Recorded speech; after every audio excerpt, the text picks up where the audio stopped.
Hi, it is Friday. We made it to the end of the week. Welcome to Track Girl Summer. I am your host, Natasha Hastings. This is my co host, Kori Carter, and we are bringing the culture to track and field. Track girl summer, track girl summer. You know I like the claps. Follow me. And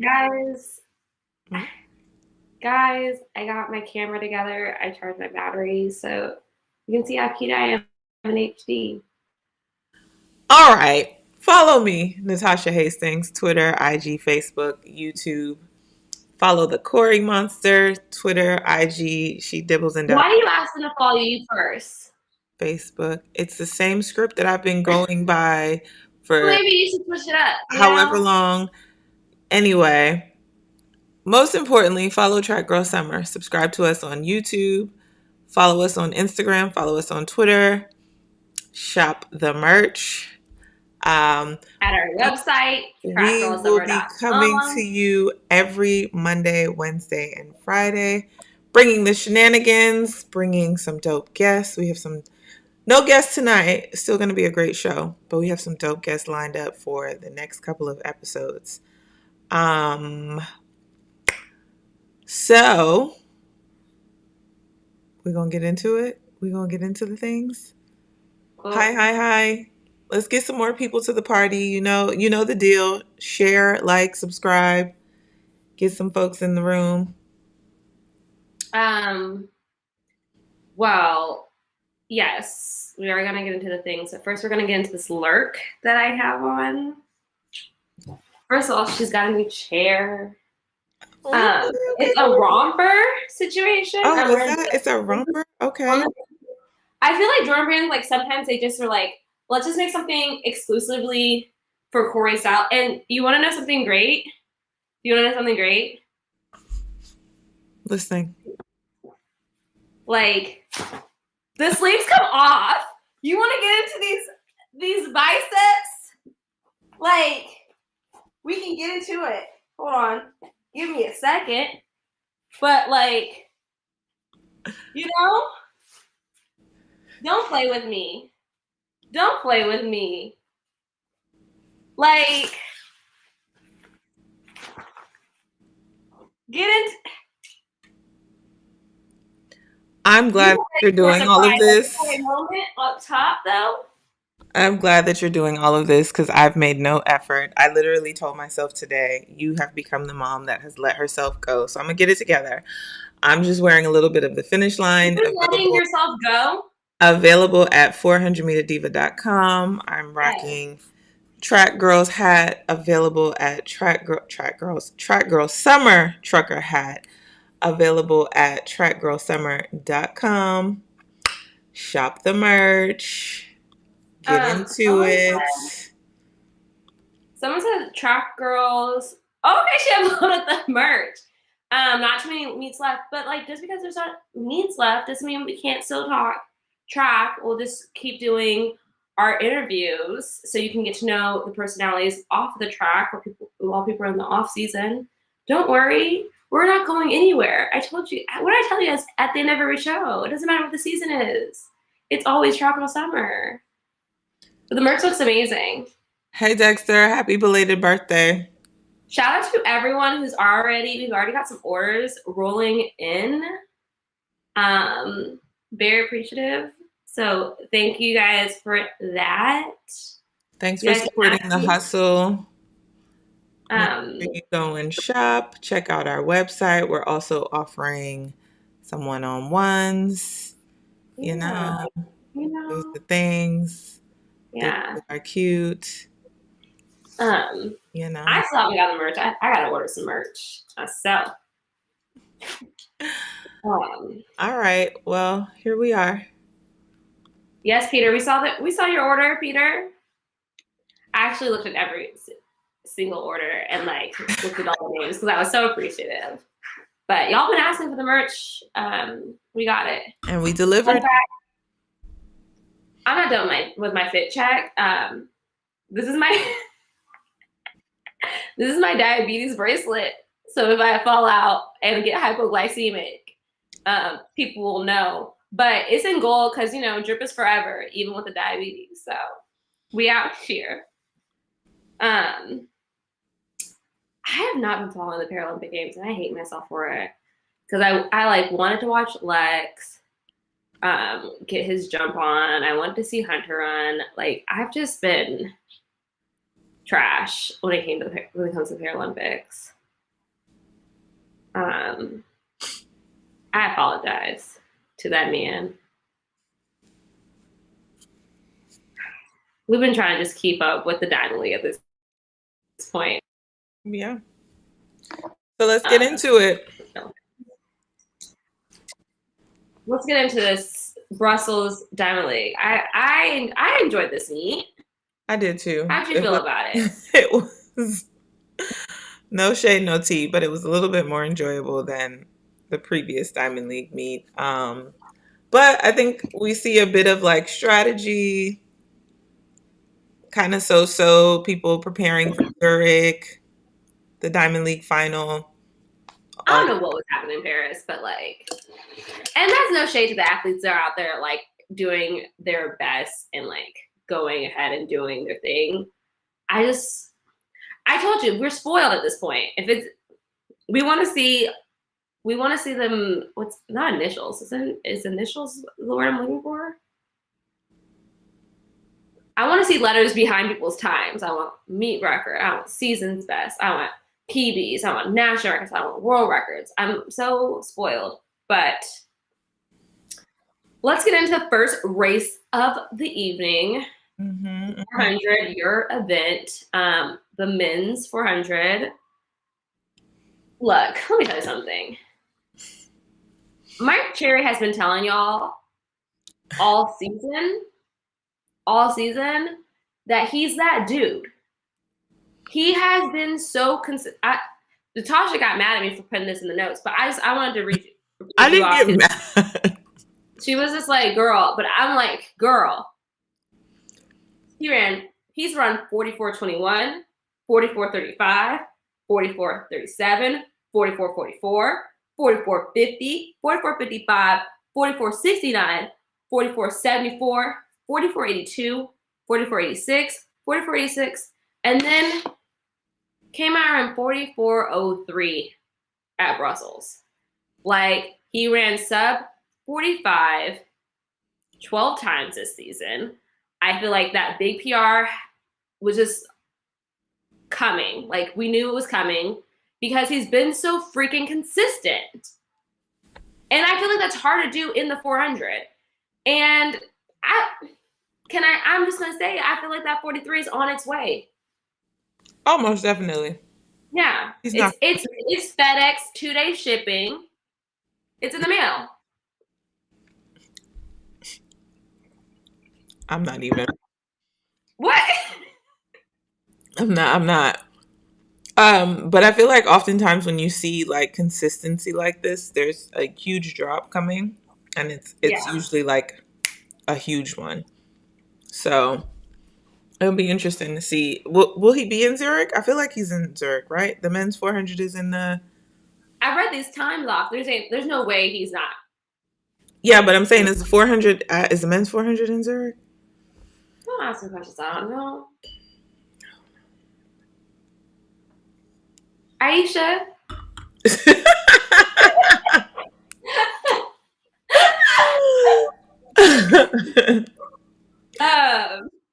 No. He deserves it, but it was a good race. He took charge early, but Karani tried to give him a run for his money. You guys know. But Mike did a good job of keeping his composure because Karani basically took the lead on the second turn. But Mike, had something to strike to come home, and so he came home with the win, 44:03, a new PB and meet record. He looked so strong coming home. He did.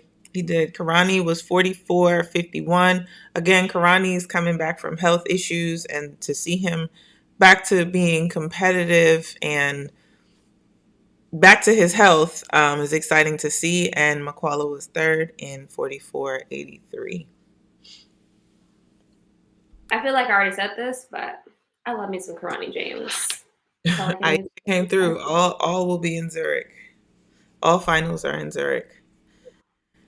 I can't keep up with it because it's like some years, like back in my day, the 400 final would be in Brussels. And then that's why I never ran in Zurich because the 400 Yeah, final was never in Zurich. But then, which makes it interesting because you can't do. It's gonna be harder to do a double then, yeah, like when China was in the 4-2. yeah. Unless you're the hottest girl this season, which is Fred Curley, but we're gonna get to that.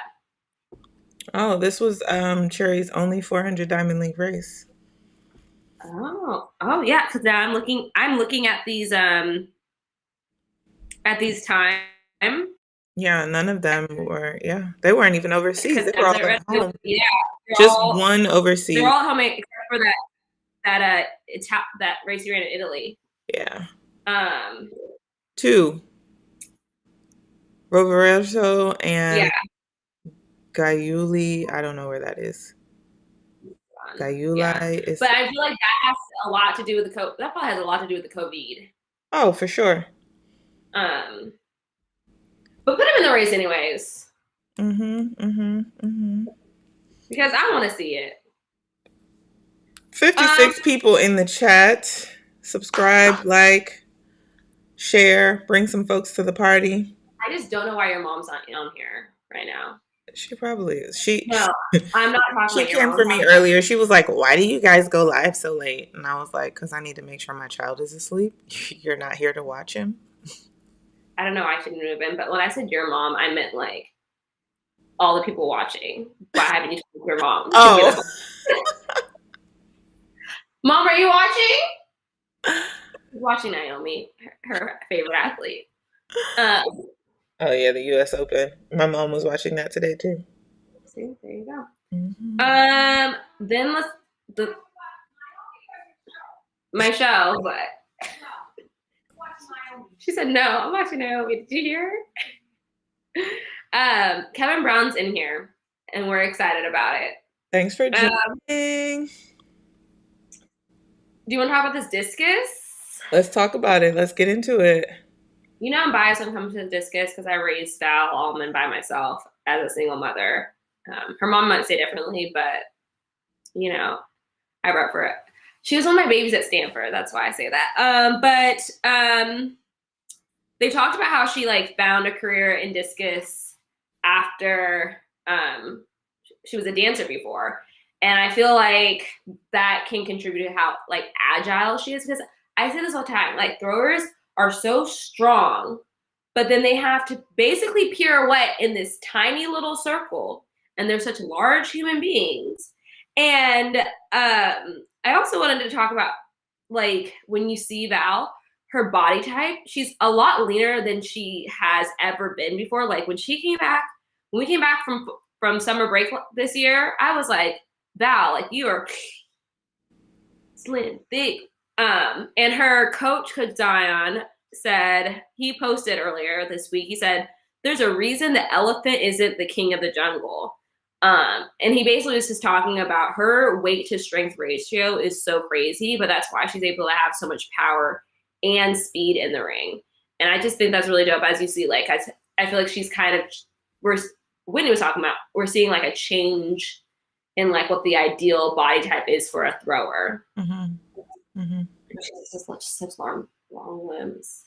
Did you think I was being funny when I put her professional dancer in the?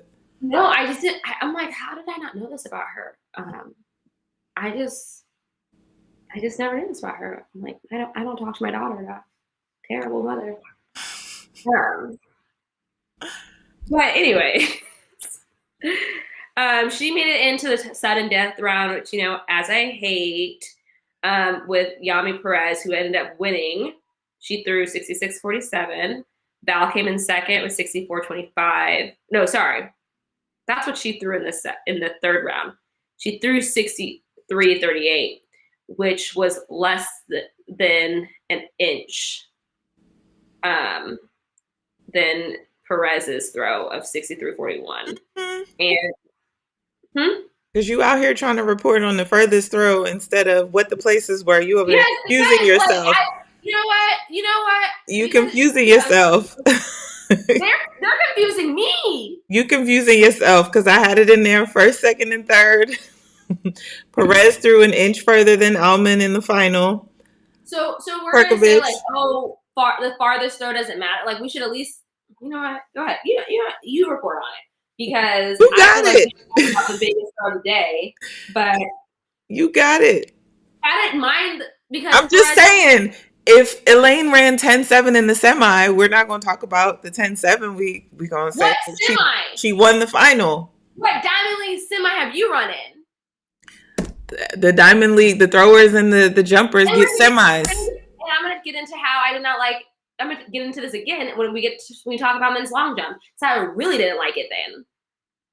Okay. But you go ahead and tell us how the world got third because I'm not the only person who disagrees with the rule, or not disagrees with the rule, who is okay with the change in the rule. But go ahead. okay, you and someone can go have fun with this rule. Me and who? You non. Sonya likes it. Sonya Richards Ross likes the new rule, but I have yet to hear a field eventer say that they appreciate this. And so of course not, because they've grown accustomed to it and it's been changed for them. So of course not. So my question is, Natasha, why does your opinion as a sprinter matter? I've already said why I feel the way that I feel. I said why. And here's the irony of all of this, right? Before any of this even came about, I still had this belief. Why do you get 6 tries to get it right? And I only get 1. And where it really came about was back when there was the Visa Championship Series where we're all competing for the same pot. And again, I only get 1 shot, but you get 6 to get it. I feel okay. So I've had that argument since way back then. So I've always felt like I only get 1 shot and you get 6. It makes sense in that situation, but I feel like you're trying to be like everyone should be the same. But it's not as if you get 1 shot, but also the girl next to you gets 1 shot. Like it's an equal playing field for your event. Right. And so it's even for them. Let the field eventers do field and you stay on the track. You stay in your lane. I'm in my lane. I'm giving my opinion. I'm just saying. Why they all have the same opportunities. Parakovic from Croatia through 65-14. But she fouled in the sudden death. So she plays third. Throw of the day, but she fouled the last throw. So she got third place. And that's what happens. You can blaze the semis and then step on the line in the final and you're disqualified. That's what happens.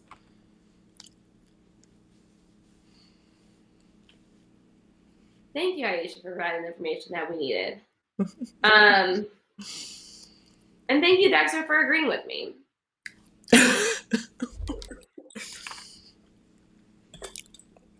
I don't care. I'll stay out on the island by myself. Don't make me none. I think we have to move the program on. And I listen to what Aisha says. In the women's mile. We can't have a little healthy debate. What's wrong with a little healthy debate? We want to have a healthy fight.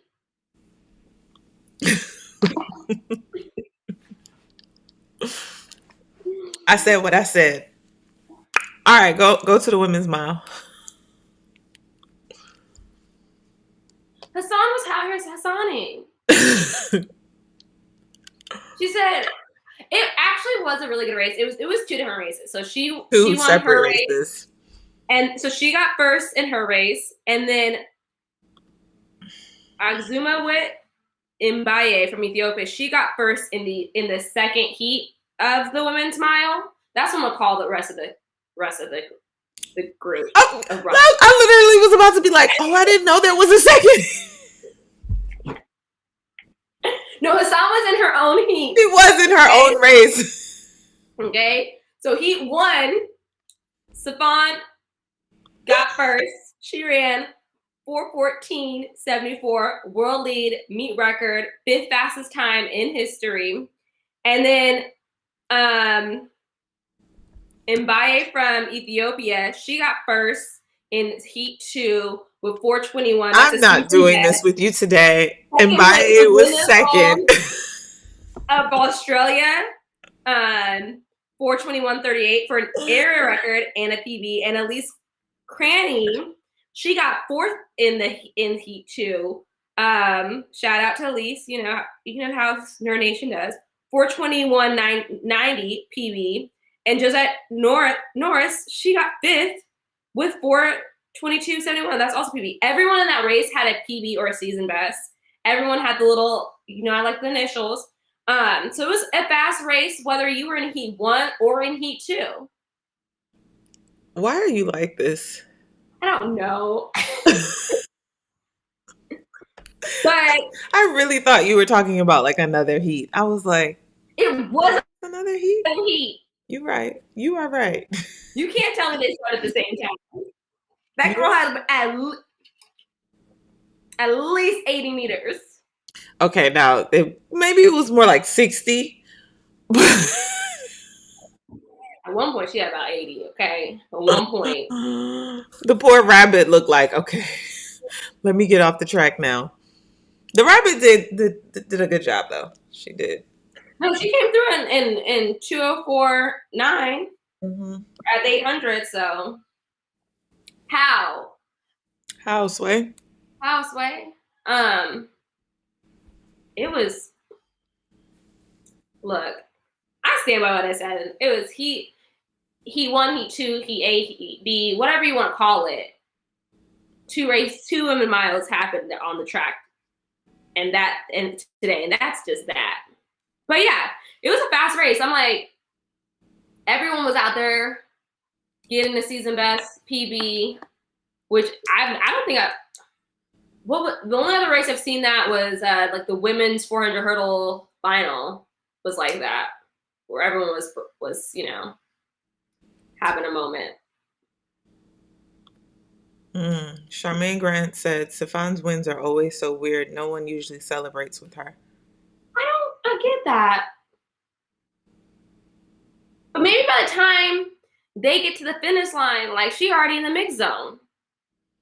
Nah, she stayed on the track and took her shoes off. I did I kind was being of peep that, like, I don't know.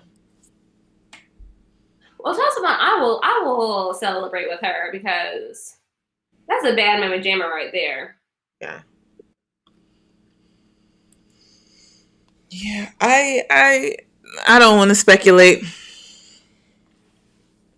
but we could. We're going back to this long jump sudden death fight because someone brought up a really good point. Would you want every thrower and jumper just to get one jump? One jump? I mean, Ryan Krauser's throwing world records on his first throw, so it's not impossible.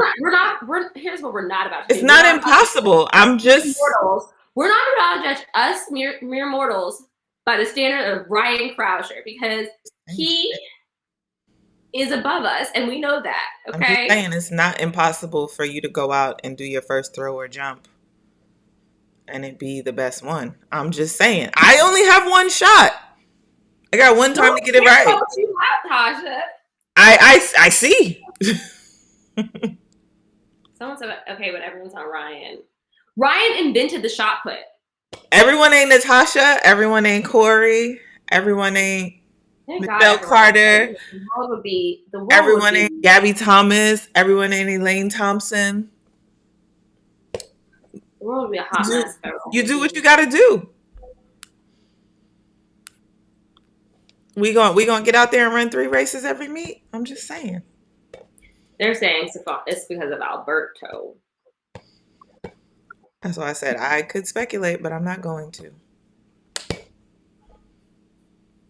And the men's pole vault. We jumping over the. All right, go ahead. Oh, sorry, I forgot. Oh, I don't know why I scrolled past that. Go ahead. Do that. We can come back to it. Yeah.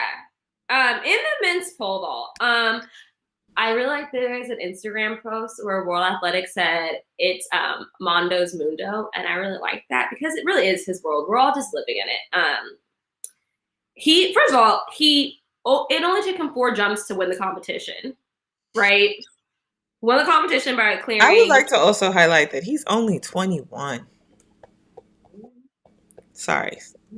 Go ahead. But I feel like that needed to be said before you start getting into like comes into the competition late, 4 jumps, he's like this I'm pretty sure me. everyone knows that he's 21, but okay.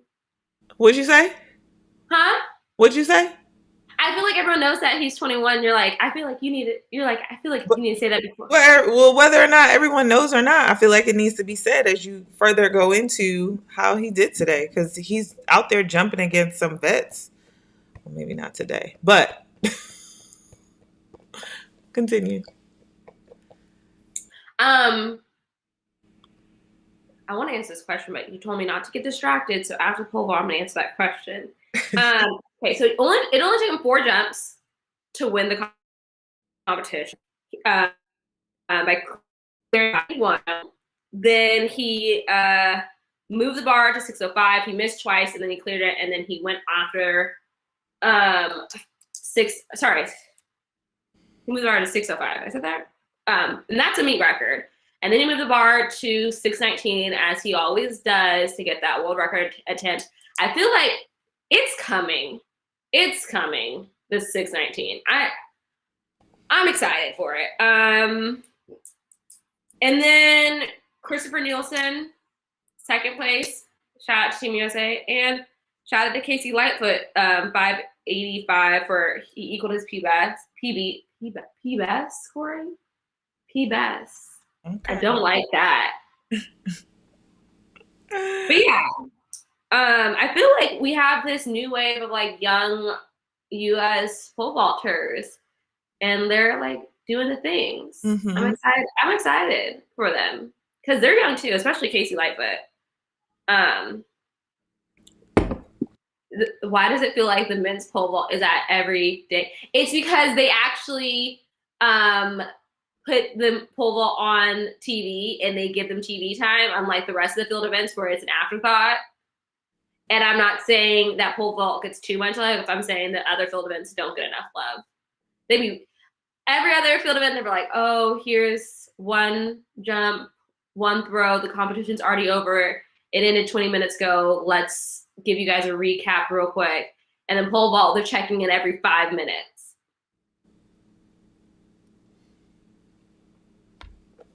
So, but that's just why I feel like it's always there. They gonna let you know that they pole vaulted.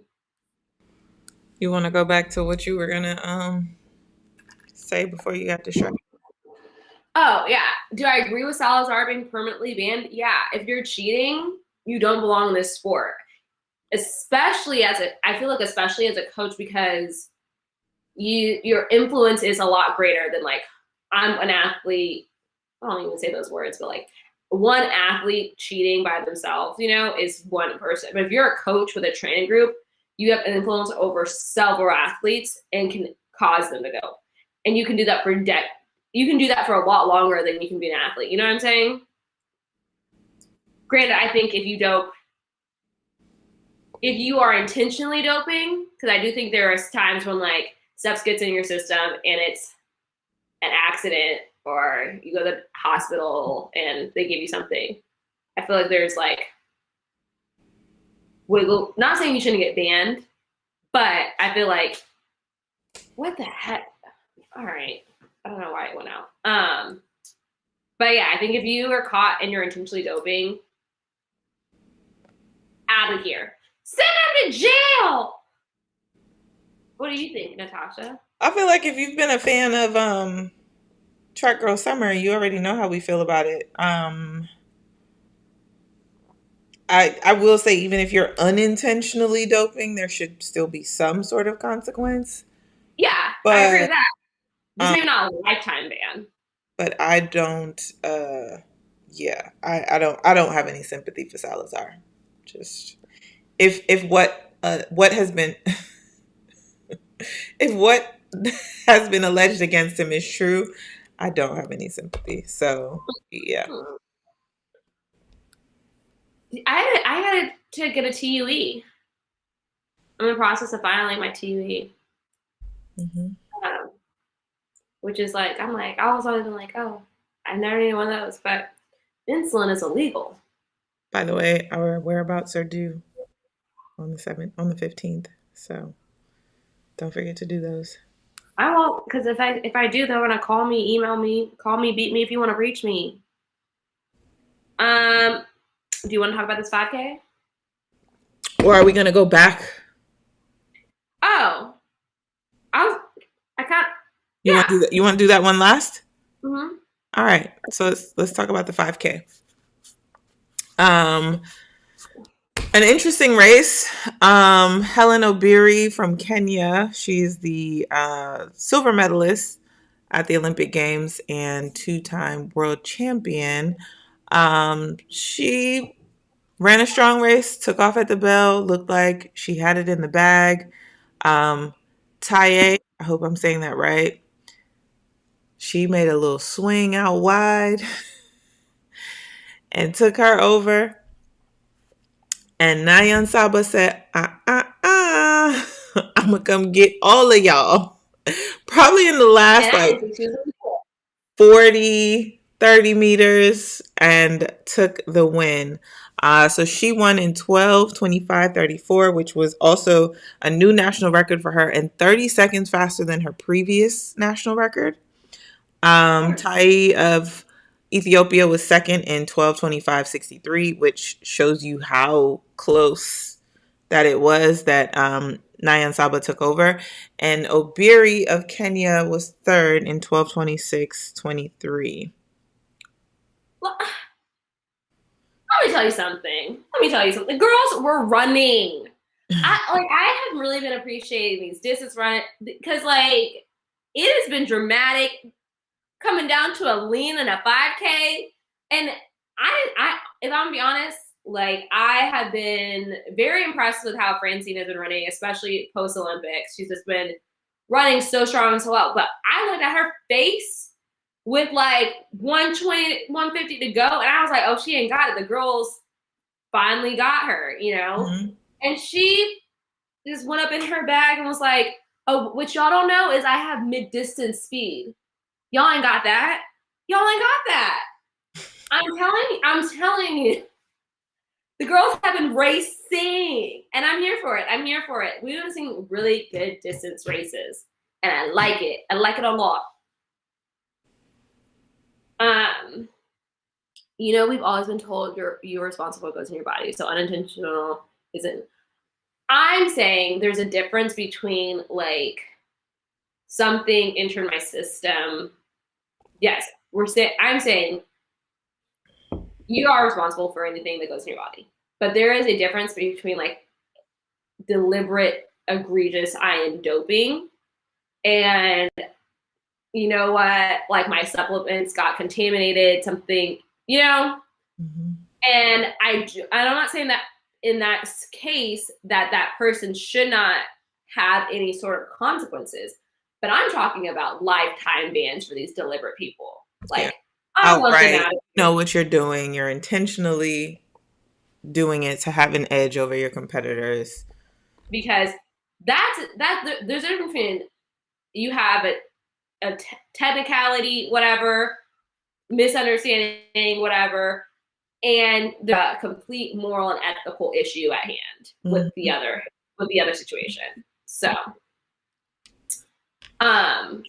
yes, Francine is making the best of her situation. She's making, honestly, look,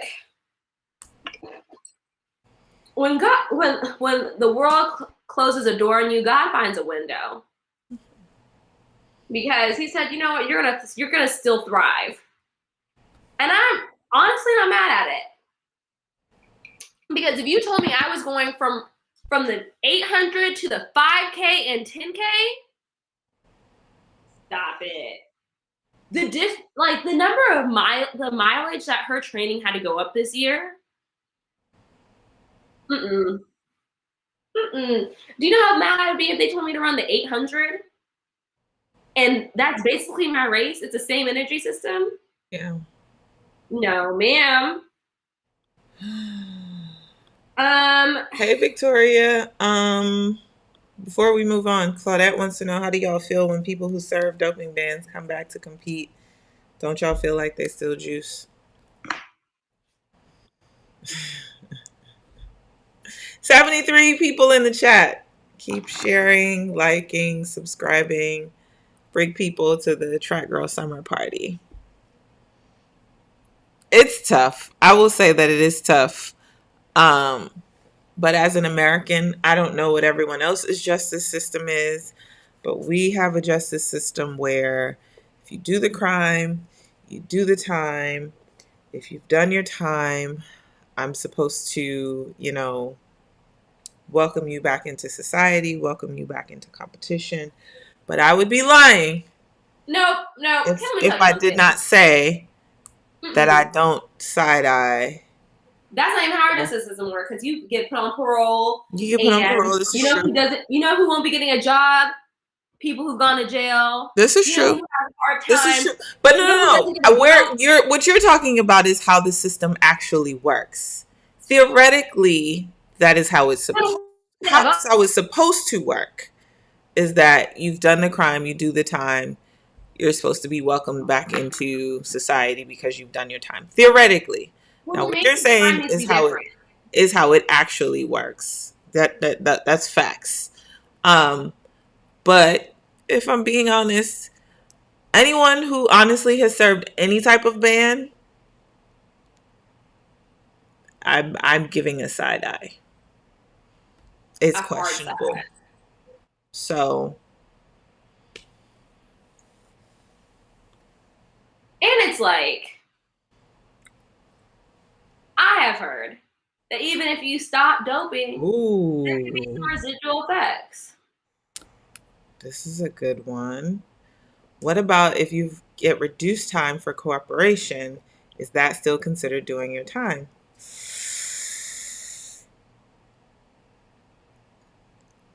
Man, y'all are asking some tough questions tonight. You can't even get through the meat. It's like, yes, I want the sport to be cleaned up, but also it's like you were also cooperating when it came to doping. So like you need to. I just feel like if you're cooperating to the point where like if you can name other culprits and people involved, that means you're part of a system, an ecosystem of cheating, which goes back to my point is that is deliberate, which means you should be serving a lifetime ban. That's not like a oopsie daisy, a technicality. That is a whole system. If you can And I think the cooperate. powers that be understand that, and that's why they use that tactic of like, Mm-hmm. hey, we know if you're doing it, you probably know Yeah. some other folks that are doing it. So let us know who else is doing it, and maybe we can shave some time off. Yeah. That happens. That is totally what happens. Not saying that I agree with it, not saying that it's right. But I also feel like that's why I feel so strongly about coaches, because I feel like that's the root of Oh the yeah, problem. yeah. That is like, because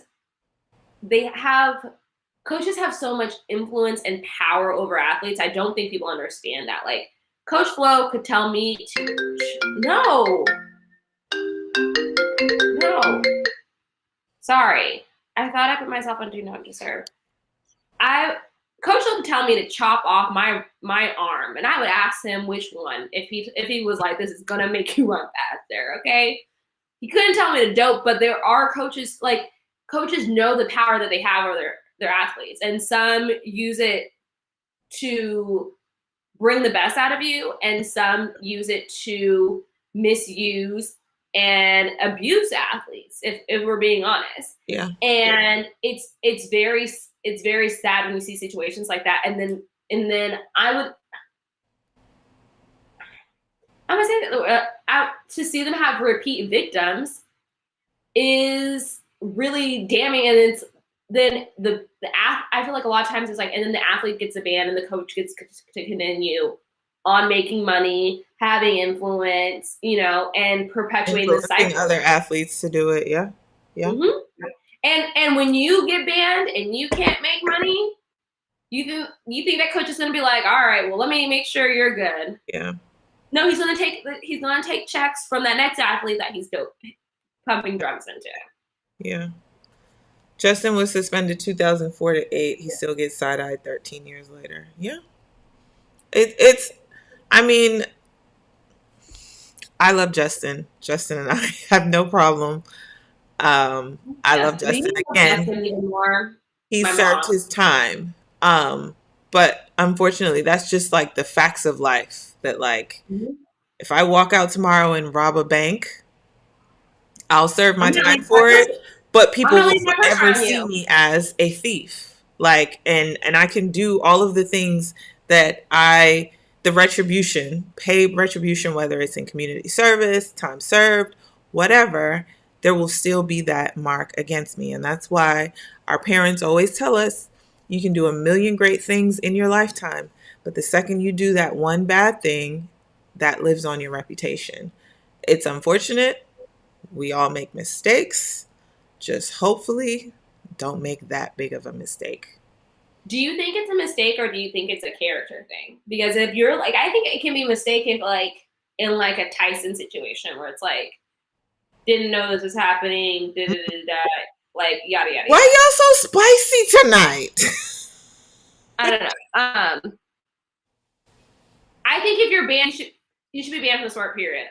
But especially yeah, and when I say banned from the sport, I don't mean just pros. I mean you can't coach high High school, you can't school. coach US, Because here's what blew especially my the kids. mind was finding out that high school kids are doping.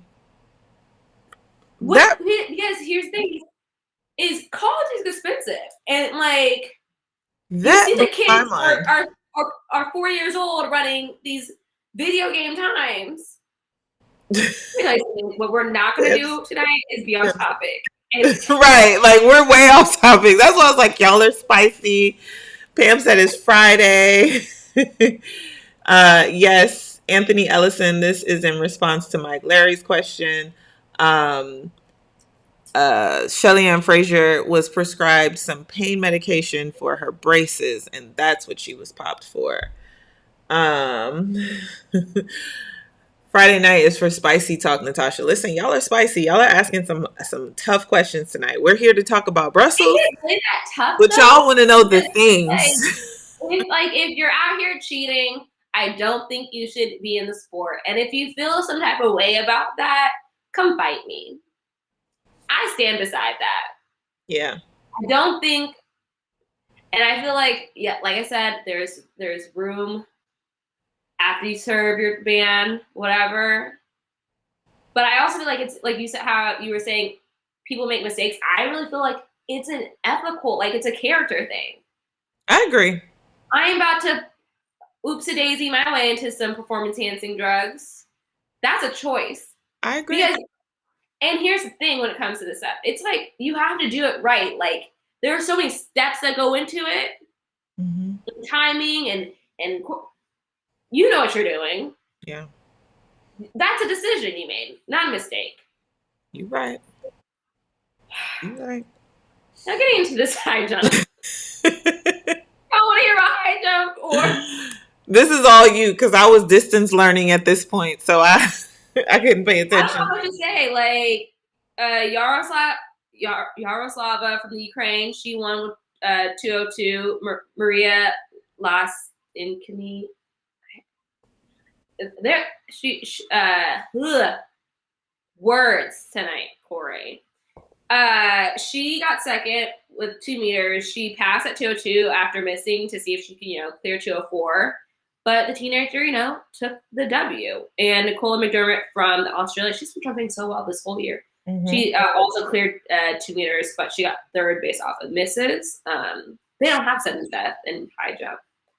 Just wanted to put that out there because not every event is the same, so not everything They don't can have be it the in same. the pole vault either. Discus, Daniel Stahl of Sweden, he won. He threw the farthest throw on round 1 with 69.31, and then he backed it up in the 6th round with a 67.01. Frederick Dacres of Jamaica, he got second. He threw 65.17 in round 5, and then came back in round 6 and round 60 through 61.75. And Christian from Slovakia through 65, 68 in round 5, but then he fouled his sixth throw. And it was so cute because they had a little podium moment because discus was thrown by the water, which was super dope. But then to see these big giant men get on the one little block for first place and to get a picture was the cutest thing. They really had to like figure out how they were gonna do it. But I found it cute. High school athletes need to be I got drug tested in high school, but not like random. I only got drug tested when I made a junior and a youth team. Yeah. And so I So think, like that what that, I don't even know if it was a he or she. Sorry. I hope I'm not mislabeling anyone. Um, but in high school, yeah, I was tested when I made a team, but I think he's referencing like how we are tested out of competition as well. I I And think I think the logistics of that would be a nightmare, like yeah, for several reasons. Like one, like the way high school athletes develop, like you can drop crazy time just because like I learned how to do the hurdles last year. I know how to run, and now I go from being obscure to top 10 in the country over, and so you're not, so you could be not in the testing pool and then do you know what I'm saying? And then running really fast times just because like the way athletes just drop times very quickly in high school. I think two, like, is that even legal? well, Three, like I some of these the first adults can't argument even. that you're making, I don't think that matters, but I do think that We saw it with the men's 100. the age issue with like someone has to That's watch what's you pee illegal.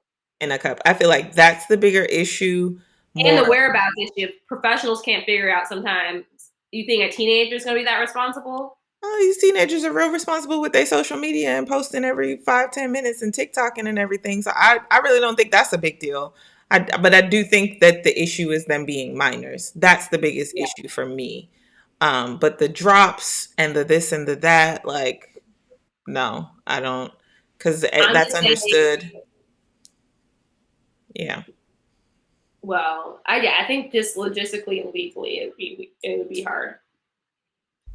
And just also a resources thing. Like USADA said they don't have yeah, enough resources to do the pros the way that they want to, let alone high schoolers. schoolers. Agreed. Or we saw with the Nigerians that like even the collegiate system isn't the right doping system to make sure you can go to the Olympics. Man, listen, They need to get on the same page. I They was need to get on on a, the same page. I was on a phone call today, not today, a couple days ago. Um, and I heard some NCAA drug testing rules, and I was like, "Oh, what?" So yeah, You're gonna tell me that yeah, platform. All right. we'll talk about it Men's long offline. jump. I'm really excited about men's long jump because Stephen McCarter, shout out to Flo, knows he got his first Diamond League win. He jumped 793 in round 1, and he jumped 799 in round 6. And I just like shout out to Stephen because Stephen has overcome a lot, and I feel like they didn't talk about this in the broadcast. So you're gonna get here. He's had 2 torn hamstrings, and he also had to undergo surgery to remove a tumor from his hip while he was at the University of Texas. He's just been through a lot just so he can jump again, and I'm glad to see him in his. I think this was my first time seeing him in his like. What did he go in his Nike?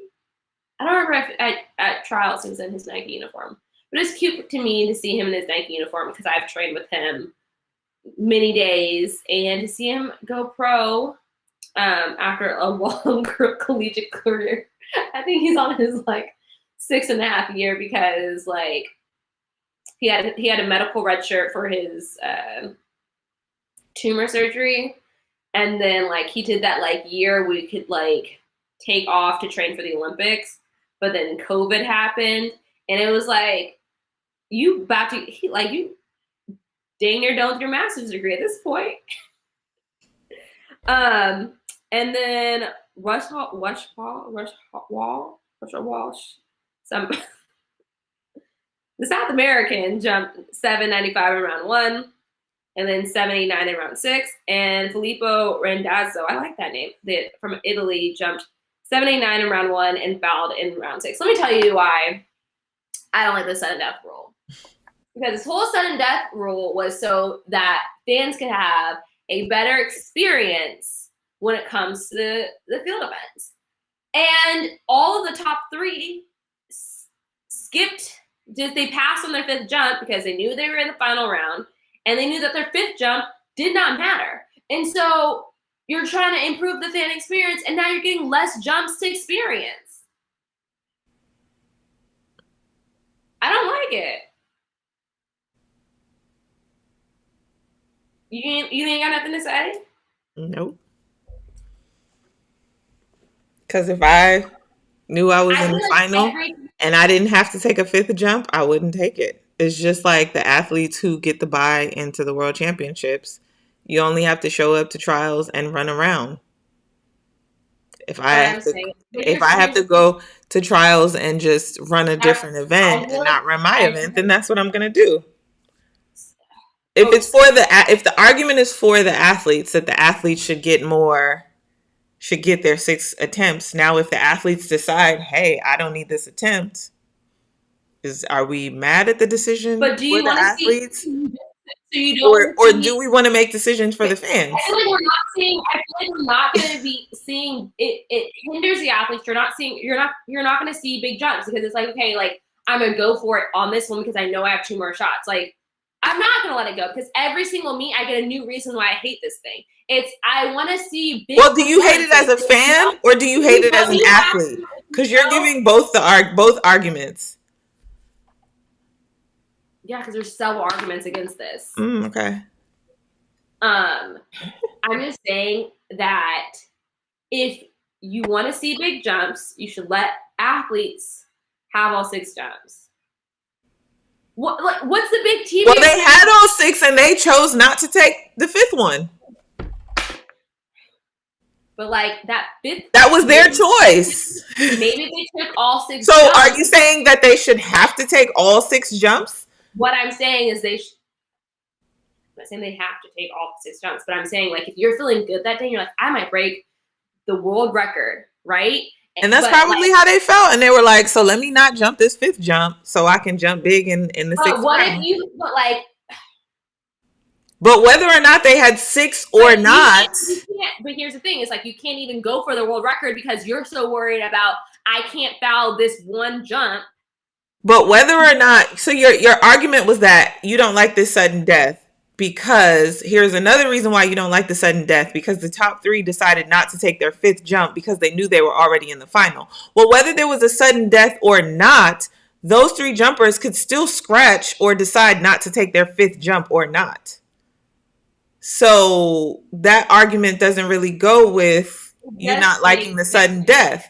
Because whether they could take all 6 or not, they can opt out of that jump if they want to. But the reason they didn't want to take that jump is because of the sudden death rule. That's the reason that they did it. That's what you're assuming. But if they also knew like, oh, I had a big jump in round 3, nobody's going to jump past that. I don't feel like taking this 5th jump. They could still make that choice one way or the other.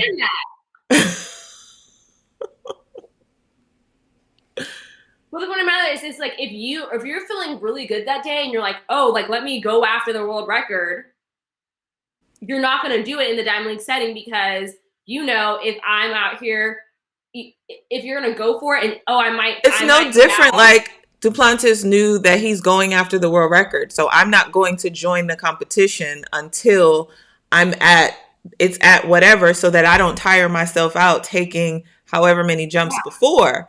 So it's making the same choice. The athlete still has the autonomy to say, I'm going to take the jump or not. So whether the sudden death exists or not, if you're going after the world record, you're going after the world record. If you choose not to take a 5th or a 6th or a 3rd or whatever, you can make that choice. I can't go after the world record on the 6th jump. I can't go after because I have to worry about getting on the board because if I foul, that means I just got third place, even if I'm in shape to break the world record. I'm right, you're wrong, and I can go after the world record in the final.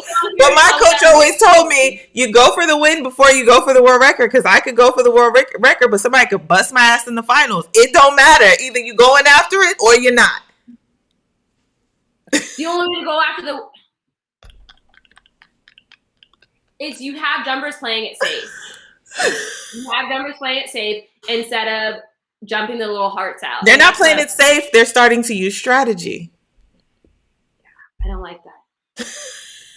Jumpers have always we use strategy in our races. We use strategy in our rounds. You keep equating round, but you in the 100 hurdles, Nadine Vassar ran a really technically sound race. I'm gonna take that as I won that argument. The fact that you're like moving on, you're done with it. I win. You can't make sense out of nonsense. I'm not. I'm not. Even the people in the chat are agreeing with me. I'm not. I don't think. First of all, I put the chat away because now you're done with the chat. Now you don't want to look at the chat anymore. You be all in the chat, and I'm telling you to stay on the script. I'm not saying you're waiting until the 6th jump to break the world record. I'm saying you can, if you're trying to break the world record, right, and you know you have 6 attempts, the 6th attempt, you don't have the 6th attempt as an option now. And it's like, even if I break the world record, it doesn't matter. But you do, because if you're going after the world record, then you're for sure in the sudden death.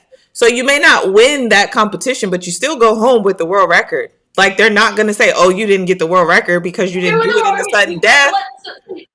So you're going to say, oh, you had the farthest jump of all time. Oh, Elaine broke the world record in the semifinal of the Olympics, but she came back in the final and came second. So yes, she's the silver medalist, but she's also the world record holder. It's no different. It's no different. It's different. I don't like it. And Aisha, you hurt me to my core. Nadine Visser ran a technically sound race in the women's 100 hurdles. She ran 12:69. Toby Musan of Nigeria also ran 12:69, but Nadine won with the lead. This was a good race. This was a good race. Was Tokyo's bronze medalist Megan Tapper, 12:77, and she may not have won the race, but she has the best smile on the track, hands down. She's the cutest little thing, and she's deadly. In 5th place, Gabby Cunningham ran 12:89. Tapper had a great start. She had an amazing start. She was leading to like hurdle 8, right? I don't know. I felt like the lead was getting passed around. It was very like it did go back and forth, but she was leading for a while. Yes. But I feel like she kind of lost around hurdle 6. But that Visser maintained technique throughout the race, and I feel like that's what got her the win. She came back. But I feel like, you know what they say in the hurdles, you are only as fast as your technique. And she put on a good clinic.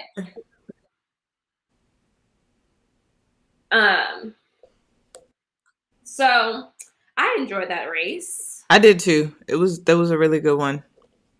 Do you want to add this to the end and go straight to the men's 1500? Sure. But I also was distance learning at this point, so, and I don't have DVR, so you got it. Sorry. Okay.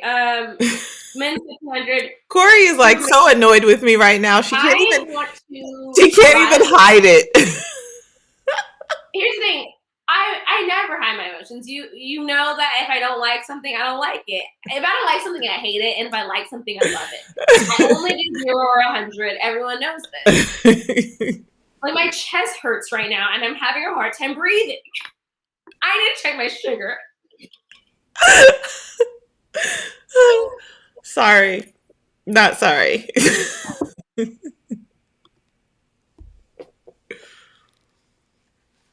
In the men's 1500, Stuart McSween from Australia won with 3:33.20. Oliver Hoare, or is it just Hoare? From Australia ran 3:33.79. And Michael Rosemith from Poland ran 3:33.96. This was a good race. They asked the rabbit to come through in 3:30. They wanted them to run at 3:30 pace. They came through the 8 at 1:38.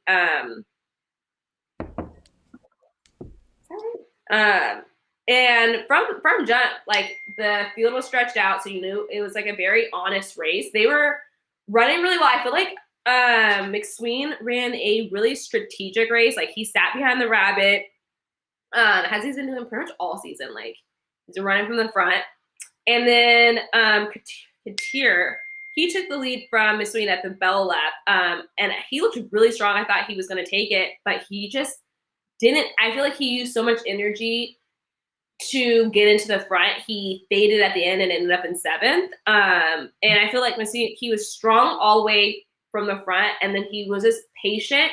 He didn't panic when he got past, and then when he made his move on the home stretch, like I just felt like it was a really good like showcase of like how to run a strategic race. I'm telling you, the girls have been running.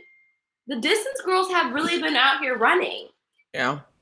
And I use girls as I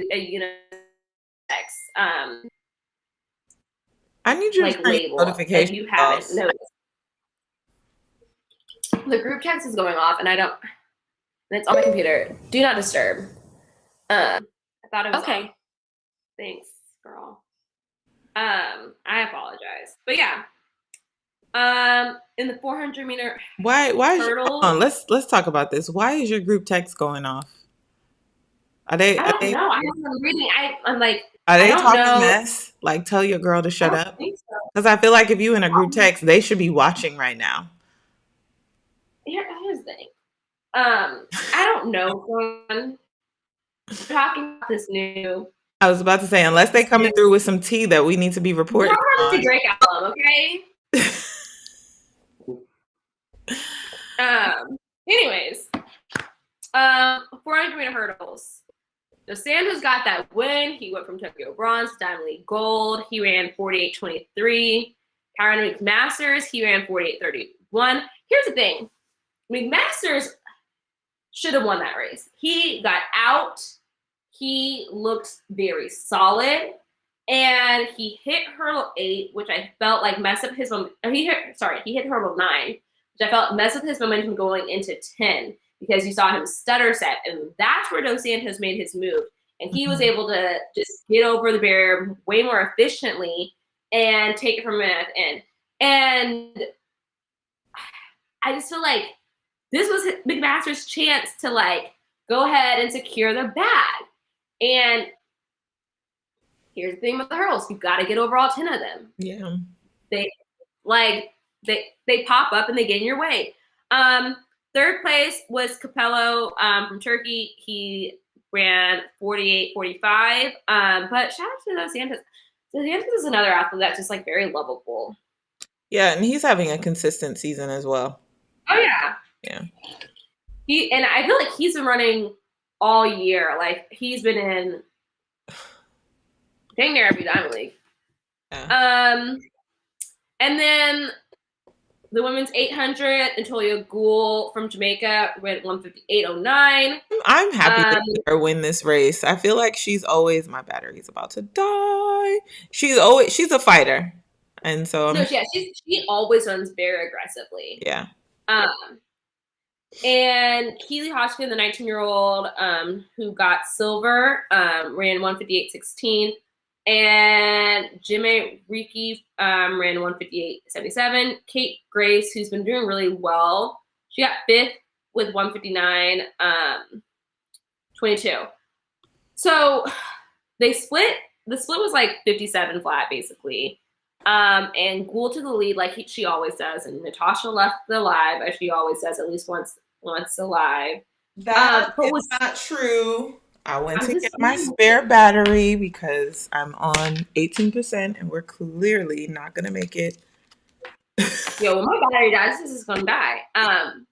But here's the thing: is like Hutchinson tried to like pull up on Ghoul, but she went so wide. It was so weird. I was like, I don't know why you're doing this, and it might have just been like her showing her age because she was all the way out in lane 3 for no reason, and I feel like that's what cost her her catching Ghoul because she was right there. I mean, 09 to 16 Mm-hmm. was Very the difference, close. and it was just like, girl, what are we doing? Um, yeah,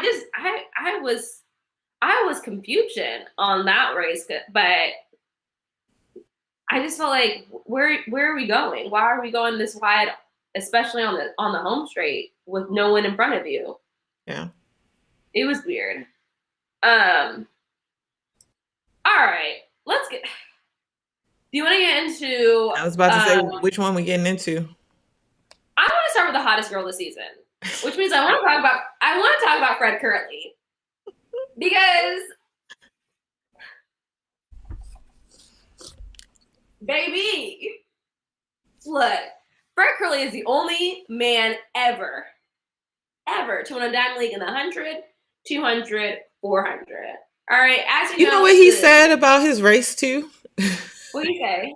He was on Race Take Instagram live after the race, and he was like, "It was a sloppy race. He's got to do better." Yeah, he wasn't too happy with the win. I mean, he was happy with the win, but he wasn't too happy with the I race. thought he was good. Yeah. I did feel like his start was a little, but I don't expect a great start from Fred Curley. Mm-hmm. And that's no shade. I'm just saying he's coming from a 400 background, so. Yeah. But I feel like his top end speed looked really good. His technique on the way home, because sometimes I feel like I don't know how to describe it, but he like runs like very, you know, up in here when he's doing 100. But he looks very smooth to me. I'm trying to pull up. And we saw Michael Norman. He moved down again, and Norman got out. He had, I gotta say, the quarter milers are doing it in the 100 because Norman was leading for a while, and Curly ran him down. Brumell ran him down. he was solid. Yeah. So yeah, Curly ran 994, Brumell 997, and Norman was season best of 998.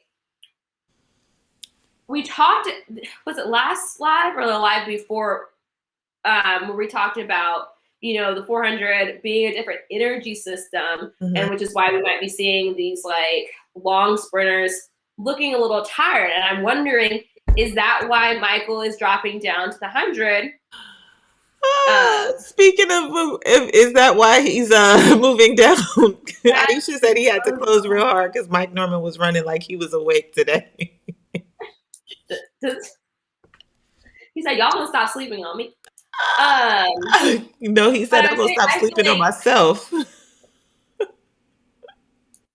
that might be the reason why he's not doing his event. Is like, look, I ain't I'm got it done tired. around the track, but I could hop in this 100 real quick. Like, but 998 But that tells me he's does still it doing does the also tape. speak to his fitness too, though, Oh, yeah, I just because said that. to move down from the four, like one of the reasons why, like I love to sprint, but one of the reasons why I don't sprint late in the season is because I can't stay healthy. Like Hmm. speaking of being like different energy systems, it's different muscle groups too, different fast twitch muscles, and so like I would. That's one of the things where it's like, man, we would love to see how fast I could truly get, but by a certain point of the season, I can't run any more 200s because I run the risk of getting hurt, and of course, the 400 is my. I had an injury this year from the daggone 200. So I think it still speaks to, although he may be resting from the 400, it does still speak to his fitness to be able to run hundreds as fast as he is this late in the season and still be healthy.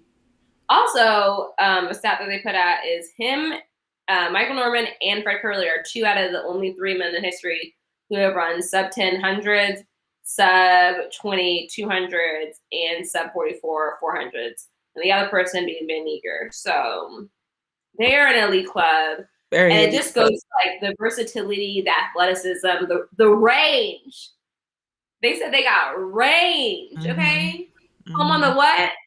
Range. And I'm here for it. Like I said, this is a Fred Curly's fan club. Like, we stand. But y'all need to watch out now. These 100 boys better watch out, because the quarter miler said Allison ain't the only one who can get a 4x1 spot. Please believe.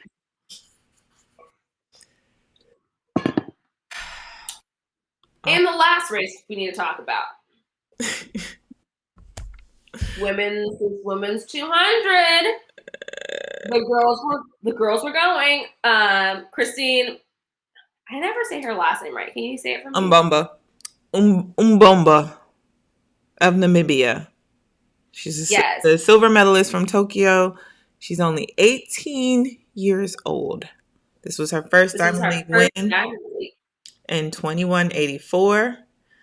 Sharika Jackson of Jamaica. What was your first Diamond League? Sorry? What was your first Diamond League back in 1999? You still salty? You still salty? I took you to task earlier.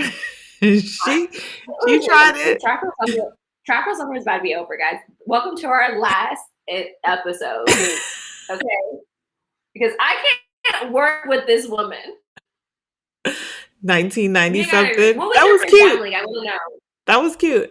My first Diamond League. Well, I guess.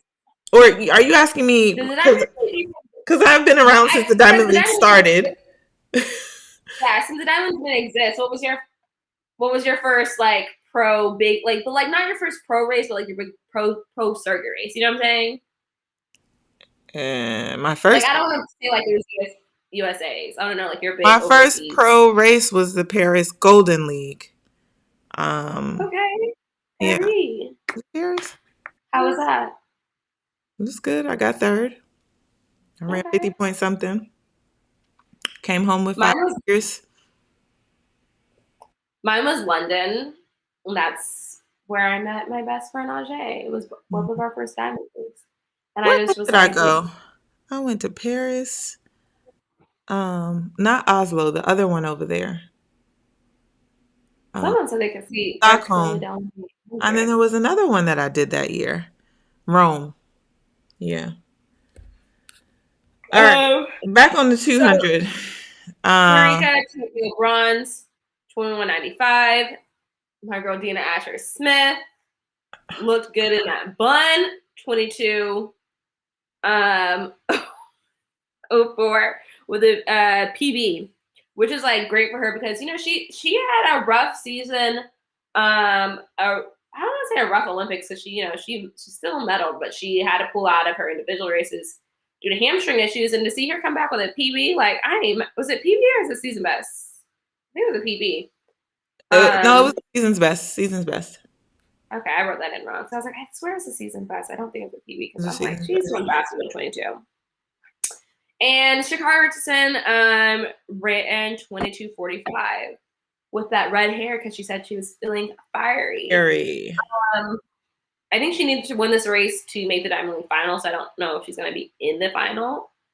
Yeah, I think at this point, the only way she would be in the final is if any of the finalists decide that they're not going to run. Yeah. Dina ran a disgusting curve. Mm-hmm. Like, she caught Sha'Carri, because Dina was in lane 3. She caught Sha'Carri quick. Mm-hmm. But she wasn't able to hold off Christine, who I feel like her curve a little shaky, her start a little shaky, but then again, we know that she's coming down from the 400. Yeah, she's got that 400 closing speed. Yeah. Yeah, the way she closed.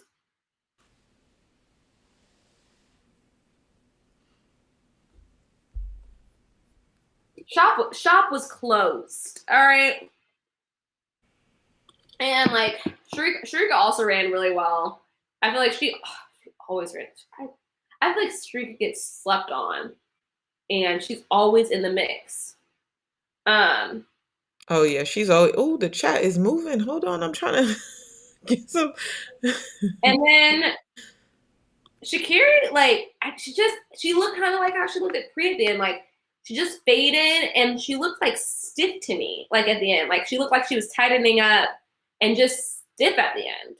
Um, Child, I feel like if I say anything about that girl, somebody gonna come for me in the comments. So I'ma just. What she ran? here's what I'll say. This is why I said 22:45. earlier. This is why I said earlier I was excited to see her run against the big dogs because I feel like she had like this is gonna sound bad, but y'all say I'm biased, but I feel like if we're gonna be honest, like in the short sprints, the US has not been that girl for a minute. Like this year and last year, we only had one woman in the final for the 100. We've done better in the 200. We've had her But here, Tiana Daniels. Go check out that past replay. Shout out to Aisha for the timestamps. If you only want to watch Tiana's interview, the timestamp is there for you to check that out. I'm just saying, like the Not international. not this is a safe space. I hate y'all. No, but I'm just saying, like, it's a different level on the international level when it comes to competition, and especially competition depth wise. I'm not saying the US girls aren't moving. I'm saying that it is just like I said, it's a different level, and I was excited to see Shakiri run with the big dogs because we even said in her previous interview, she said she feels like a little baby because she hasn't broken 22. And I'm like, and you run against girls who run 21 like because that's what they do. And it's a different type of speed. It's a different type of gear you have to hit. You cannot sleep on the curve because these girls are getting out. You have to be able to close because these girls are coming for you. And it's just a different level of sprinting. And I feel like we all go through that. Like in college, I remember at NCAA's, I had to worry about Georgianne Moline and Georgianne Moline only. Maybe Turquoise Thompson, but really I was worried about Georgianne Moline. One girl. You get out here on the international level, the professional level, I gotta worry about lanes 1 through 9. Mess around, sleep, and you don't make the final. And so I just feel like I'm not saying I'm judging her off of these 2 races. I'm just saying like you're still young. She still has time to develop and grow, and like she's running against the big dogs. And I'm not saying she don't have a chance to be a big dog. I just feel like track and field, I don't sometimes feel like doesn't do a great job of being like, hey, here's a new great young sprinter, which is great. They do a great job of that, but then I feel like sometimes they forget to be like, but let's remember who's been holding it down for the past X amount of years. Let's remember who's been solid. Like I feel like they don't. They said it was the Shakiri show, and I'm like, let me. All right, go ahead. Let me finish. Let me change my battery, and then it's burning me, and I'm gonna say it. I'm probably gonna get lit up, but I'm gonna say it because it needs to be said. But I'm gonna change my battery. Like, how are you saying it's a Shakiri show? And this is no hate to Shakiri. It's more of like, it's just logic to me. I'm like, how is it the Shakiri show? And the girl hasn't broken 22, and you have girls. You have Dean Smith, who is a world champion. You have the Olympic bronze medalist, Olympic silver medalist in the race, and it's a Shakiri show. Like, I feel like y'all go like, and when I say y'all, I'm talking about the people who are marketing these things. Y'all go with public opinion over performance, and I'm just not one who does that. Like, I want to see the numbers. I'm not being a hater. I'm saying y'all are putting her in this position because she ran well. She got 4th in her first diamond league, which is great. But when you guys put her up as this like, oh, she can't be touched, da da da da da. Like you guys, like she did very well given what she's run before. But right. Y'all make it a Shakiri show, and now all of a sudden, like, oh, she had a bad race. She really didn't have a bad race. Tag me in, please. Go ahead. Tag me in. I think Sha'Carri has a very bright future ahead of her. I think Yep. she is a great athlete. I think she is a fast athlete. I think Yes. that she has a ton of potential. I think that we haven't seen what she can do just yet. I think the Yes. issue that we are running into is that we have an athlete who is spicy. I've said it time and time again. I enjoy the spice. I enjoy what she brings to the sport. It's We can't argue the fact that the world had stopped to watch track and field for Sha'Carri. What Sha'Carri has done is run fast in situations where she's run against people that she does not respect. You think she doesn't respect him? I think so. Because I don't Sha'Carri think she. run let me finish. Sha'Carri Uh-huh. ran 10-7 at NCAA's 2019. She came a few weeks later and could not make the team. Okay? 2020, everybody knows what happened. 2021, I don't think that she respected anybody in that final at the US Nationals. Just being honest. But and all the factors still matter. She was flat. I don't believe that she's not training. I believe that she is training. I just believe that she needs a little bit more experience, and she needs a little bit more experience in those hot races. And I think that she doesn't like the 30 days off that turned into probably 45 or 2 months off because of timing or whatever. I don't think that that served her. But I think, again, she gets credit for the attention that she does draw. And as I've said, I'm not a hater. I enjoy the spiciness. I sit back and I'm like, ooh, girl, you like that tweet? That's how you feel? Ooh, girl, you turning on violence? All right, let's do it, you know? But I think the facts are the facts, and those are the facts. She's a fast girl. She has run fast times. But every week Yes. we get on here and we talk about we want to see the matchups. We want to see Sha'Carri against the Jamaicans. We want to see Sha'Carri in this 200. And it's facts. 22-4 is not a bad time. And also the 100 is more so her event than the 200. But I think for me, that's what I want to see from Sha'Carri. That I don't only want to see you run fast while you're doing all of this that I enjoy. I want to see you run fast against those people that you're doing all of this towards. And I know And I'm going to get raked over the coals for it, but that's just how I feel. but here's the thing: I don't think she doesn't, or maybe she doesn't publicly respect her competitors. I think the media does not put enough respect on her competitors' Facts. name. Facts. And that's and I maybe I wasn't saying it as eloquently or as distinct as that. And that's what I was trying to get to. Is it's like because Sha'Carri didn't really have a bad race. Like she ran us all the time. Like Right. she's running against amazing She's athletes, still and running elite times. Even in us you guys talking mess about Prefontaine, she ran 11:15. I can't run no 11:15. That was What I'm still saying is, fast. but she's running against girls who can run faster than 11:15. Is what I'm saying. Yeah. And so what I'm saying is like, you guys are acting like, oh my gosh, da da da da. Sha'Carri, like, it's not a guaranteed win for her. Like, there are girls out here really balling, and Mm. I'm not saying Sha'Carri doesn't ball. I'm just saying like, it makes sense when she doesn't win because not because she's terrible or she had a bad race. It's because she's going up against girls who do this for real. She ain't And going up not saying she doesn't do girls. this She for going real, up but like, women. ain't nothing easy out here. It's Going really up not. It's against not a game. That's women. why it's called track and field. We don't play. Yeah.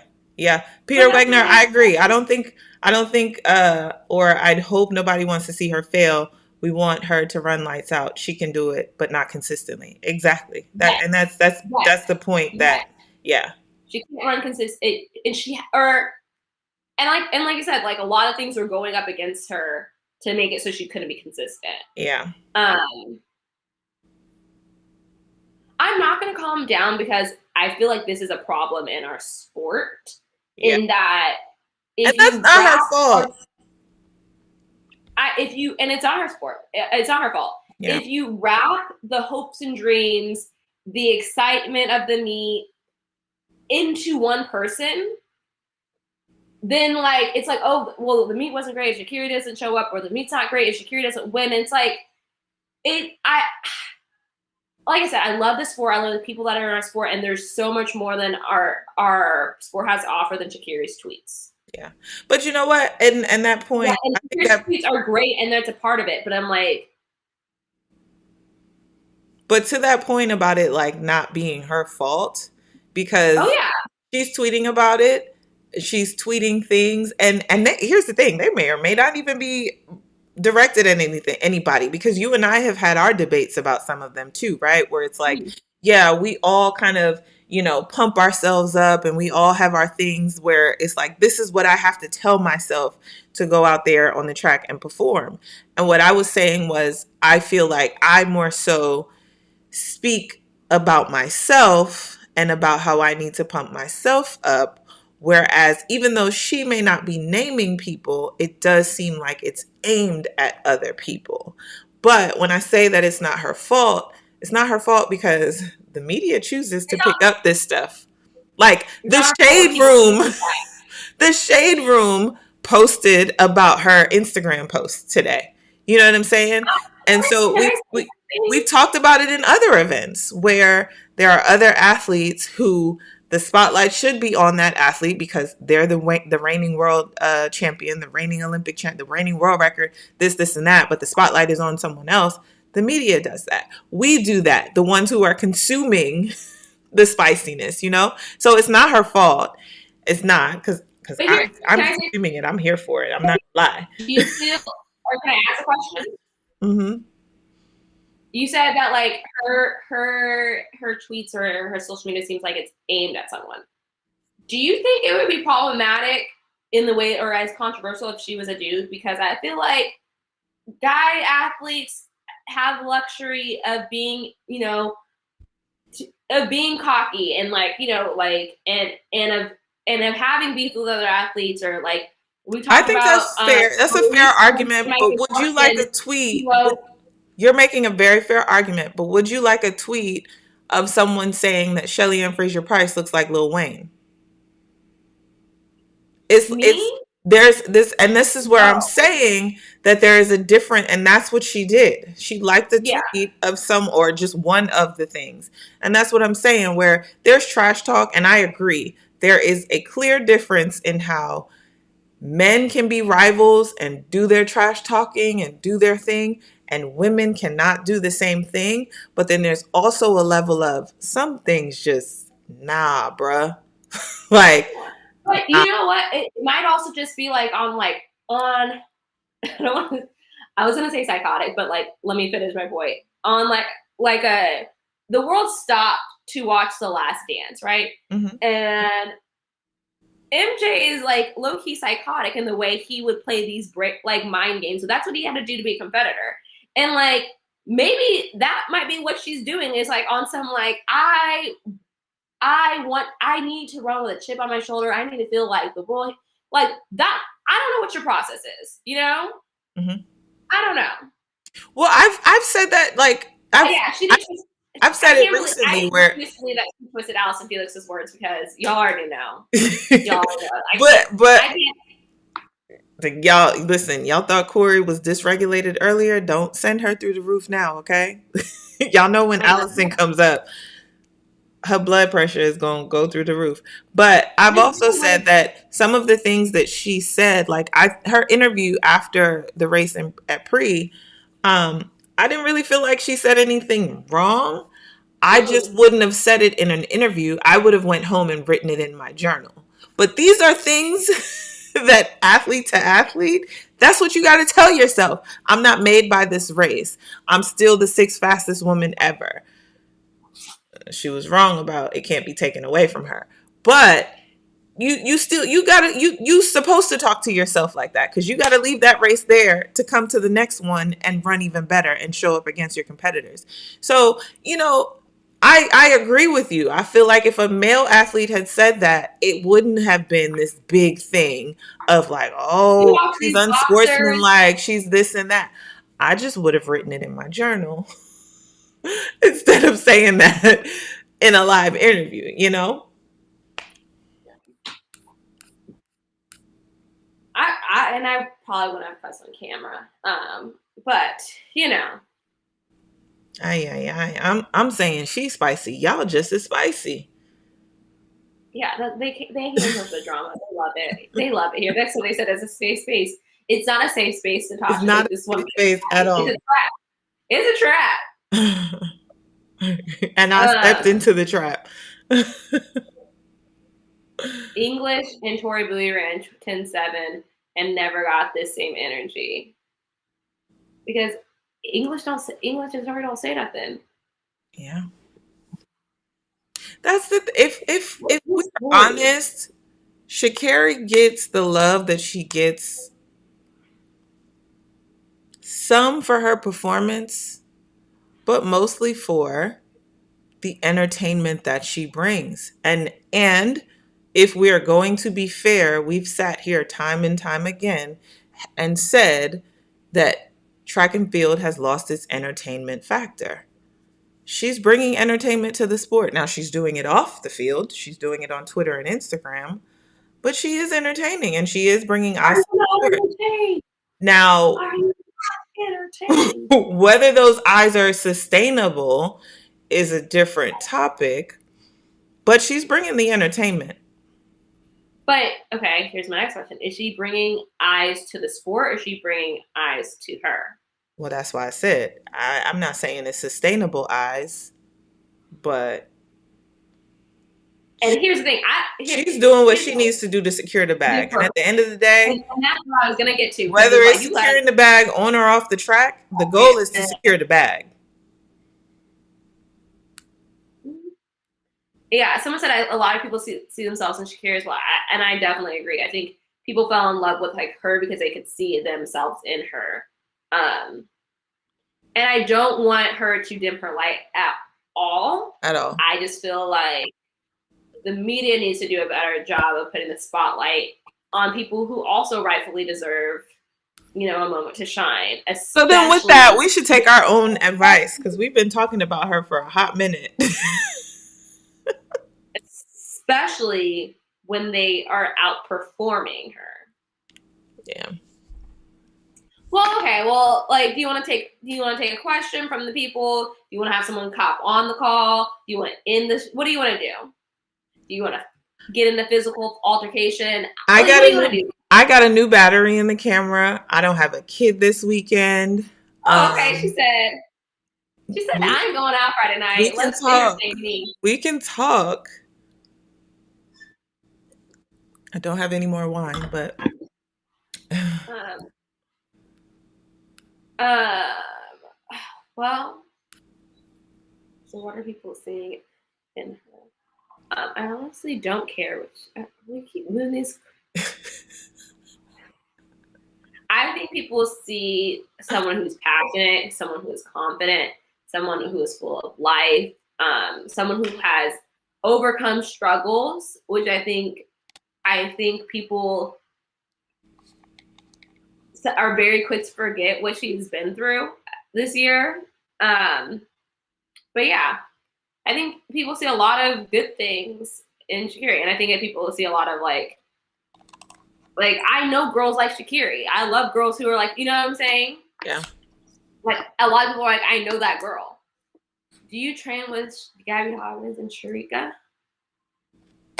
I used to train with Sharika Nelvis. I'm not sure where she's training now. But I used to train with her, and I used to train on the same track as Gabby Thomas, but we did not train together. What happened to Sharika's bars? Well, she used to come through that Yeah, track she on used to do mixtape. some freestyles. Yeah. Mhm. Yeah. You wanna give some hints? I don't feel like we have to give hints. They're confirmed guests. You wanna just Oh talk? yeah, I was gonna do that in the outro. On Monday we have, you guys know, I say I'm a fan of people, but like I'm actually like president of the Will Clay fan club, and he said he's coming through to Track Girl Summer. They're excited about it. And then, do you want to announce our Wednesday's guests? Wednesday we have Anna Cockrell. They can't see it on the camera, but Yeah, I zoomed in too much. Change my story. And then on the 15th, on September 15th, we might as well just give the people what they came for. We have Pache, Archie. the Olympic gold medalist, Jamaican Hansel Parchment, the men's 110 hurdles, will be joining us on September 15th. So we got some big things to come. Someone says we love Serena Williams, who embodies. They said not true, Kori. We love Serena Williams, who embodies confident trash talkers. We just like our talkers back up.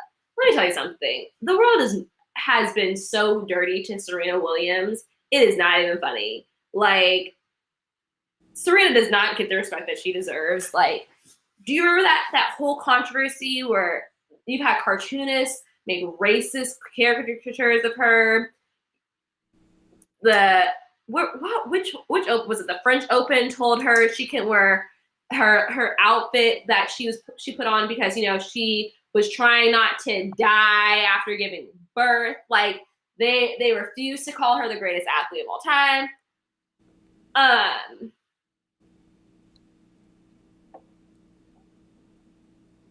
I think she has been disrespected over and over. So, but I think she also has gotten her respect. She does get love, but I'm saying if Serena was a man,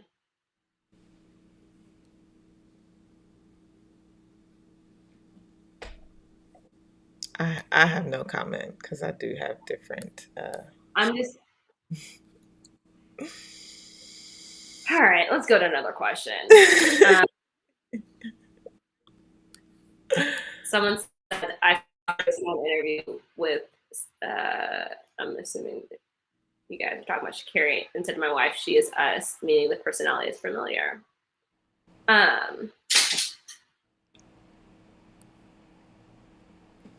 Run that commercial for this week's guest on Sunday. What commercial? Okay, All in the Game. This is why I was over here like, yeah, agreed. She's saying that we should do a commercial for Aisha's been on me about us doing better promoting. I was like, where is this commercial, Aisha?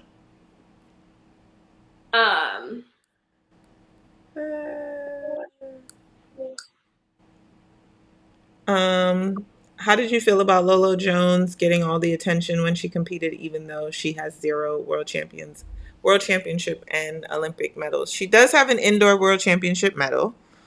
Yeah. And didn't she might have like the indoor world record? I don't know. Our fact checker Aisha will probably let us know. But I do think that I like Lolo. Lolo is a great hurdler. But yes, she did not have any world championship or Olympic medals in track and field. But I think she's another one who secured the bag.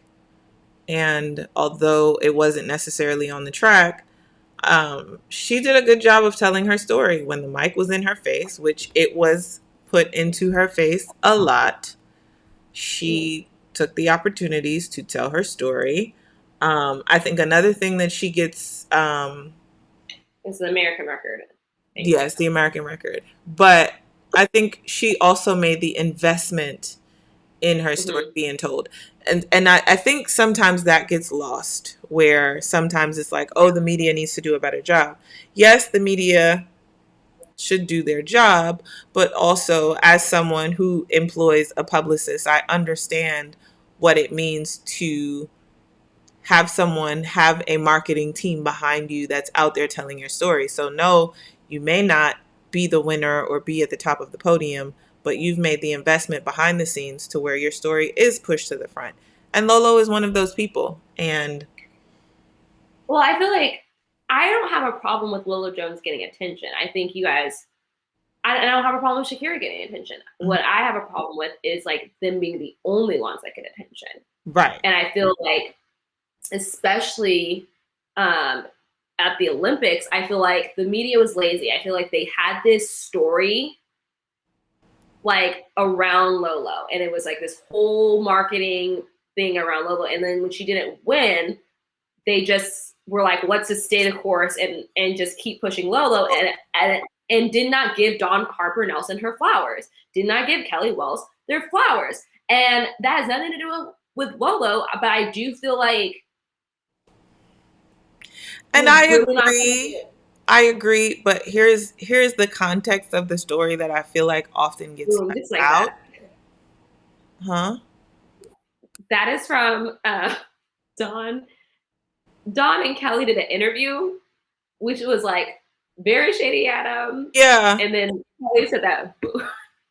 And so this is what I was going to say about, I feel like sometimes the context isn't complete because in 2008 Lolo was the favorite. Lolo was set to win that gold medal, but she hit that hurdle, as we always say, or you always say as the expert hurdler here. You got to get over the barriers. So no, she didn't win the Olympic medal. And it was like, and Lolo, I've even heard Lolo say it herself. Not winning that race, hitting that hurdle is the best thing that ever happened to her. I've heard her say it herself. But that is the context of, 2008. She was supposed to win the gold. And I shouldn't say supposed to, because Dawn won, and Dawn won because she was supposed to win. But Lolo was the favorite. Leading into the games, Lolo was leading the world. On paper, Lolo was supposed to win. The reason Lolo hit that hurdle is because 2008 and 2012, Lolo was still on the teams. She was still performing well throughout the years. So it's not like, she hit this hurdle, she wasn't performing well, she wasn't. And I agree with you. Like, the other girls should get their love. I didn't say Dawn should have got her flowers for sure. But I do feel like a lot of times that context is left out, that like, this girl was actually the favorite. She was actually. No, and I get that. Because the thing is, because I've watched that race several times because I'm obsessed with like Dawn Harper Nelson's technique. Lolo was going so fast, her technique could not handle how fast she was. And I feel like that's why she hit that hurdle. It's like she was moving. Mm-hmm. And sometimes when you're moving that fast, you don't have enough room to navigate the barriers. Gail Devers. Gail Devers is the Olympic gold medalist in the 100. But we all know Bobby said he had left the stadium at her. He was like, he turned around and was leaving. He was walking up the steps because he was like, oh, she got it. She got it. Yeah. But what I'm saying is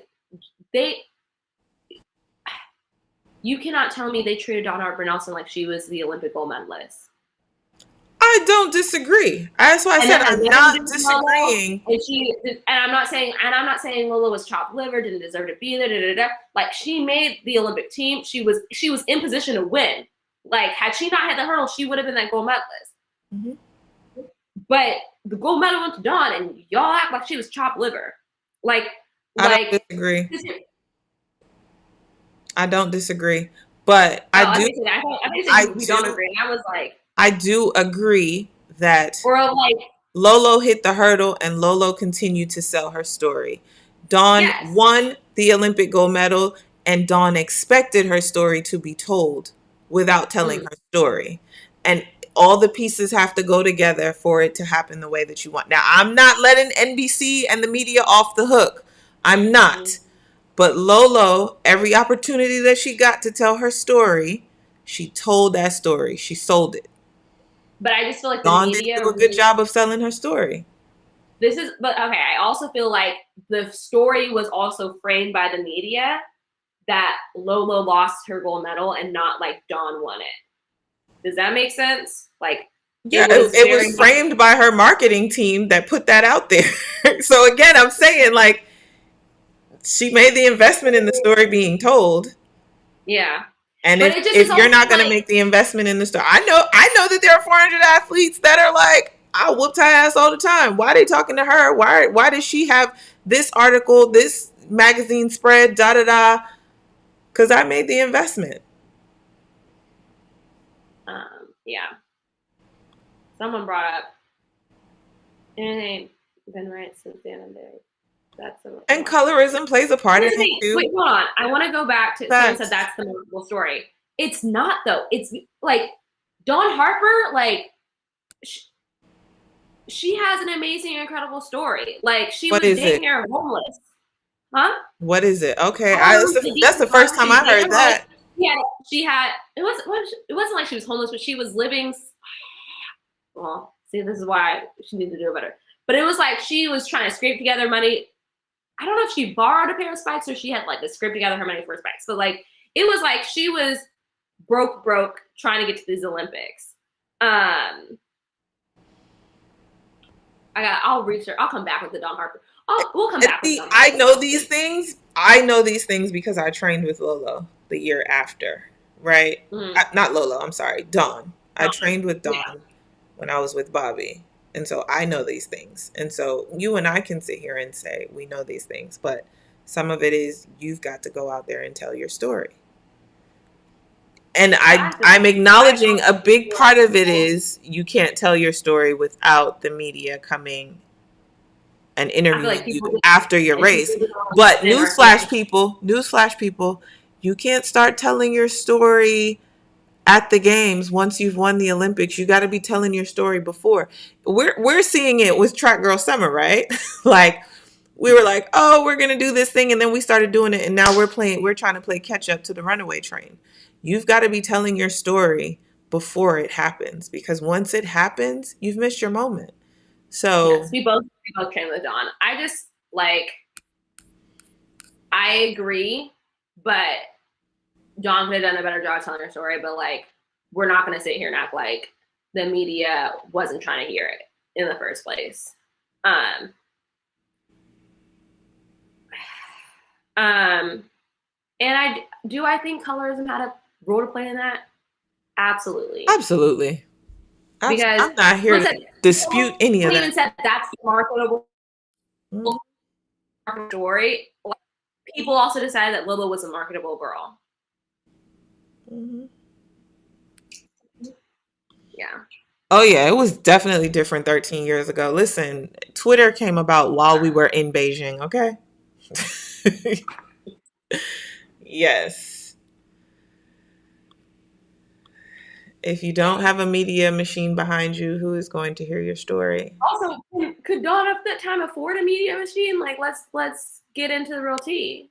I mean, probably not before '08, but after '08, I mean, Dawn was Diamond League champ a few times over, world champ, like She was super consistent and like still, I feel like doesn't I get the ain't counting flowers. her coins, but if I can afford a publicist, Well, I'll tell you one thing. I count mine, and I can't. Um, um, do y'all think colorism plays a factor in Lola for Sydney? we've talked about this.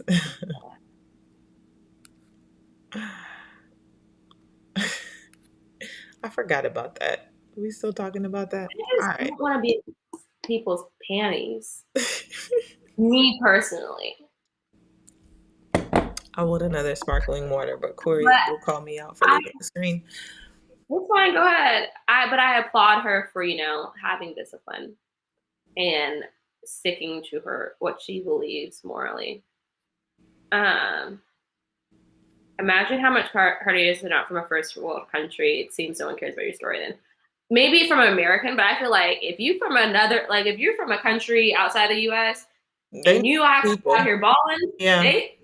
you're a national hero. Next show, we can vote on the top speeds in track and field history. Number 1, me versus Tasha. Number 2, me versus anyone who says anything about Allison or Ajay. Hi. That's Tonight was interesting. It did get a little spicy yeah. between you and I. Are we still I friends? still love you. You do? We Okay. were never friends. We've always just been colleagues. Oh, okay. I'm just kidding. I consider you a friend. You're in my favorites in my phone, which is an elite group. We talk too much. Honestly, it was more a convenience thing. Am I not in your favorites? You are. You are. Okay. I don't know. No, you're not in my favorites because I don't have a favorites, but you are like pinned at the top of my text. No, I don't have favorites, but I have pinned messages, and you're in the top. You're in my pinned messages. So I guess you're in my favorites.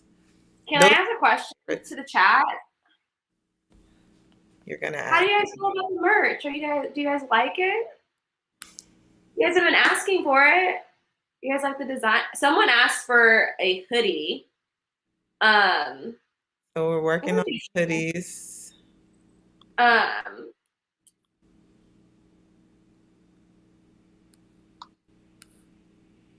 but you know, right now we got a hat, we got a shirt. Um, Aisha, don't order anything because we're gonna send you something directly. Honestly, we owe you. All proceeds go to Aisha the Great.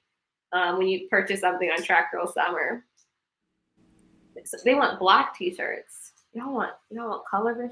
Y'all working with the color pattern? Um, Natasha's in charge of shipping, so talk to her, Victoria. I don't know how I got that job. The next batch is coming to you, okay? That's fine. I figured I was gonna say that. But yes. I should just ship the whole Um, thing to you and let you do. I mean, now that we have ordered. Victoria said she got a hat and shirt, but would like a hoodie. Okay. Mine was on some BK. Some people gotta act like that. I don't think I have like beef with anyone in my event, but I don't like I'm not close with anyone in my event. I don't know if I did that on purpose. Doesn't matter. All right, we are at an hour and 52 minutes. Any An last hour and 52? yes, No wonder I have a last body so bad. questions before we get off because it is Friday. I don't have my kid this weekend, but I do have homework. I need to finish. It's been 3 weeks since we moved, and I'm still not unpacked. They really going up for these weeks and on a tumbler. Now y'all want tumblers? I I mean, thought a water bottle or like I feel like a mug or a water bottle would be very like appropriate.